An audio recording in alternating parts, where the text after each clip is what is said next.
Ćao svima, malo sam promukao, više nisam. Znači danas ću vam pokažem kako ja to, evo sad ću vam kažem. Sada imate jedan program koji se zove Bandicam. To je ovaj program. E sad, kako ćete njega da skinete i instalirate? Možete samo da kucate na YouTube kako skinuti i instalirati Bandicam. Možete kucati, ali nema na srpskom videu nego na engleskom.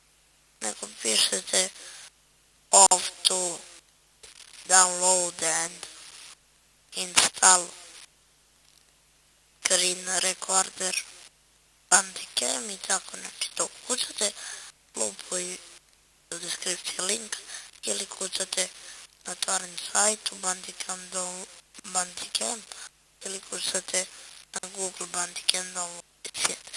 Znači manimo se toga. Idemo. Prvo što vam treba da bi snimali igrice sa Bandicamom. Znači vidite. Idete ovdje na, kad upalite program, idete na target. Ako želite da snimate desktop, idete rectangle on a screen. Znači vidite to. Posle, ako želite da snimate igrice, idete direct x OpenGL do. Znači, tamo uđete u igricu.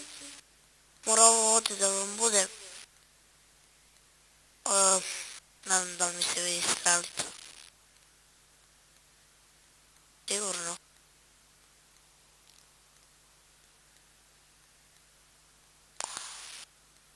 Ajde. A možda se sad vidi.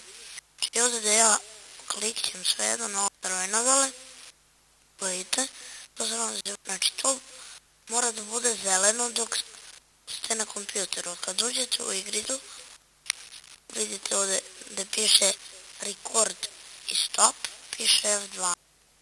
Znači vidite to, F12. Znači kad uđete u igricu samo kliknite F12 da bi započeli da snimate. A kad želite da prestanete da snimate, kliknite samo ponovo F12. Mislim da sam to objasnio. Pravit ću i testing i znači razne tamo zizancije. Znači vidjeli ste kako sam ja snimao Plants vs Zombies i kako sam snimao GTA Vice City, mada njega sam sa Frapsom i znači mnogi igrice. Sad kako se to radi. Prvo trebate da imate jednu igricu. Nije kako se radi. Treba da imate igricu, bilo koju, vidite ovdje piše Plants vs Zombies. Znači ja imam tu igricu. Uđemo u igricu. Ovo što sam do sad objašnjavao.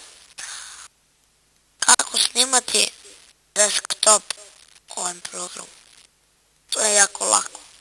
Samo idete target i ovdje i kad želite da snimate, dobit ćete, izaberite ovo target, ovo i vidjet ćete što da dobijete. Znači znamo svi to. Target i znači ovdje. I ćao svima. Eto, čuli ste Znači, čuli ste kako se to radi. U toku snimanja može vam se pokaže ovo. Ali to nije bitno. I u svemu, znači možete ovdje kliknete na record ako želite da snimate. Ako nećete, znači da ćete dole jedno prozorče, aha, ti si i to je to za ovaj klip, tako da